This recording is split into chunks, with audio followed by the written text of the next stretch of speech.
আসসালামু আলাইকুম। আজকে আমি দেখাবো হচ্ছে সাধারণত গরুর চাপ হয়, আজকে দেখাবো আমি মুরগির চাপ। আমি 5 পিস মুরগি নিয়েছি, থাই পিস প্লাস হচ্ছে লেগ পিস 5 পিস নিয়েছি। আমি 5 পিস ভালো মতন ধুয়ে শুকনা করে আর কি মুছে টিস্যু দিয়ে মুছে তারপর হচ্ছে আমি পাটাতে থেতা করে নিয়েছি। এরপর আমি হচ্ছে মুরগির মধ্যে আমি লেবুর টুকরা 2টা দিব, চিপে রস, এরপর লবণ দিব আর কি মাখায় রাখবো, ম্যারিনেট করে রাখবো। লেবুর রসটা দেওয়ার পরে লবণ দিলাম। এরপর আমি হচ্ছে নাগা সস দিব 1 চা চামচ, এরপর হচ্ছে টমেটো সস, তারপর হচ্ছে ম্যাগি সস, এরপর হচ্ছে সয়া সস দিব। সয়া সস হচ্ছে আমি 2-3 চামচ দিব আর কি। সয়া সস দিব 3 চামচ। খুবই মজা হয়, আজকে বৃষ্টির দিন আপনারা মজা করে খেতে পারবেন যদি বাসায় বানান। এইভাবে চাপ কিনে থেকে বাসায় বানালে বাচ্চাদের জন্য খুবই ভালো। আদা রসুন দিলাম আমি 1 চা চামচ, 2টা মিলে আদা রসুন মিক্সড আর কি। গুঁড়া মরিচ আর কি, লাল মরিচ দেব আমি 2 চা চামচ।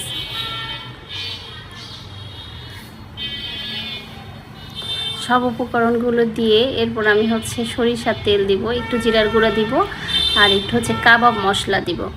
জিরার গুঁড়া আর কাবাব মশলা 1 চামচ করে, জিরার গুঁড়া 1 চামচ, কাবাব মশলা 1 চামচ।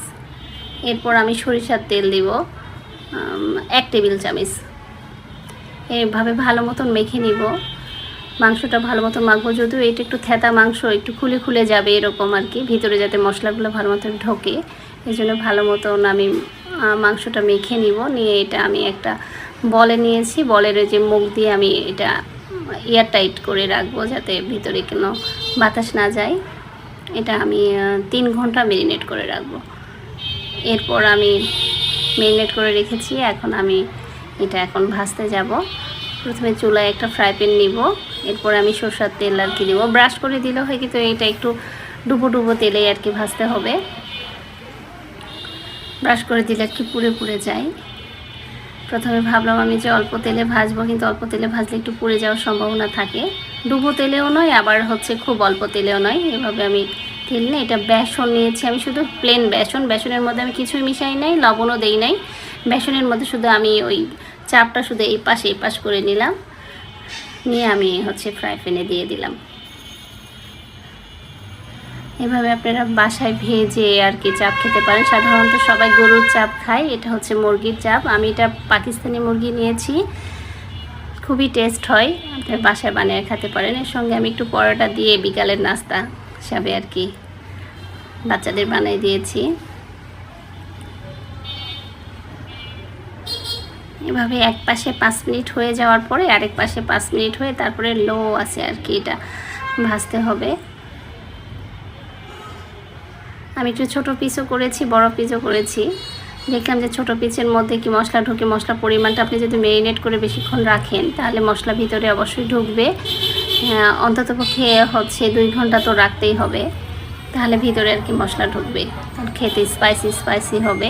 আর নাগা সস দেওয়ার কারণে বেশি মজা হয়, ভিতরে আর কি সব মশলা ঢোকে। এরপর এটা ভেজে আমি হচ্ছে উঠায় ফেলবো।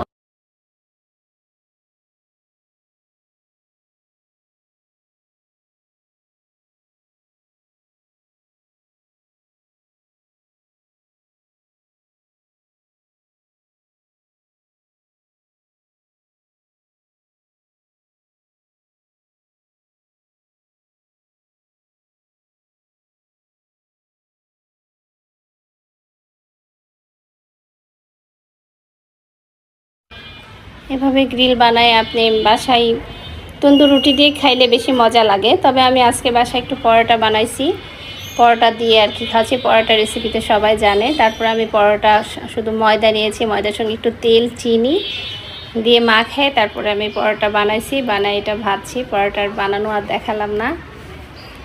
আজকে এই পর্যন্ত, আপনারা ভালো থাকবেন। আমি যদিও নতুন আর কি, আমার হচ্ছে ভয়েস বা আমার যদি ভুল ত্রুটি থাকে আপনি ক্ষমাসুলভ দৃষ্টিতে দেখবেন। ভালো থাকবেন, আমার জন্য দোয়া করবেন। আল্লাহ হাফেজ।